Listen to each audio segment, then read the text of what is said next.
that you work for and what you're working with? I work for a small charity that covers the 7 West London boroughs called Out West. It's an LGBT charity. They were funded by Trust for London to pay to have someone work in schools to do homophobic, transphobic bullying.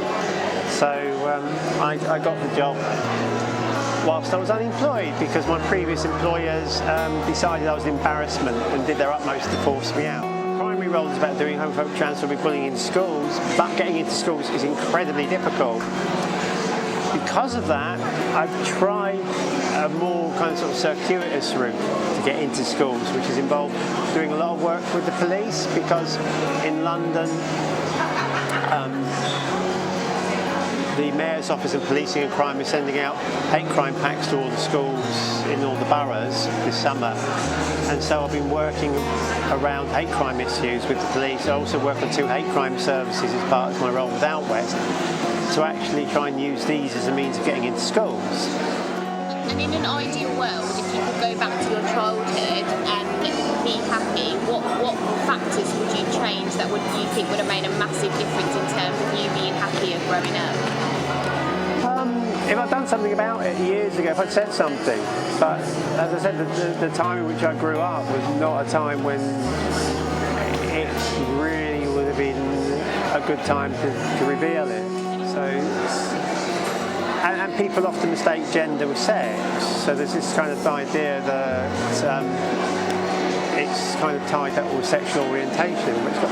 So people sometimes think that we're kind of confused about our sexual identity. No, it has nothing to do with sex at all. A lot of people who are transgender have actually no interest in sex.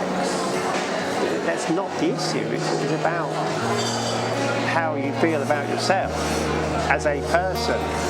And going back to that incident that you experienced with the parents telling their child about you, how would you have liked them to handle the situation? What conversation would you have liked the parent to have with their child when they were describing and referring to yourself? How should people be speaking about it? Well, they really just need to sort of tell the children you don't do that sort of thing. You know, people are people are different, and you accept people as they are. In terms of speaking out, do you think that's to do with society? It's more an issue with society to make people feel accepted, and then you'd feel more comfortable speaking out? It's partly. I think there's been so many changes in a relatively brief period of time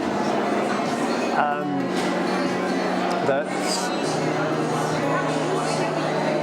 knowledge and understanding is growing at quite a tremendous pace. So that it makes it easier to accept things. Diversity is becoming more and more kind of easily accepted.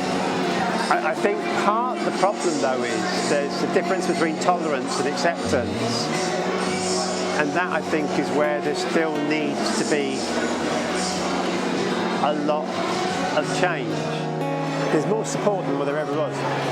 The problem to that is that, like with Charing Cross, because there's no more resources going in, there's a greater demand on the services, which means that if you get into the service now, you've got a much longer wait. There was a 4-month gap between my appointments in Charing Cross when I first started. It's up to 2 years now. The other thing is that Caitlyn Jenner perhaps is a bit of a two-edged sword, because she's raised the issues, much more publicity, very open. But there's all that money that she's got for surgery that's gone into it, when she's 65. I would be quite happy when I was about 15, let alone 65.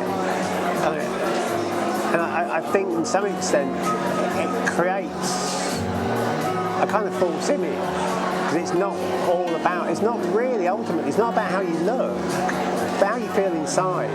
And I think sometimes when you've got somebody who spent that amount of money on making their physical presence so exceptional that it tends to draw you away from what the real issue is. The issue is about how you feel inside, it's not about how you look. How does it make you feel when you share your story and talk about what you've been through and that kind of thing?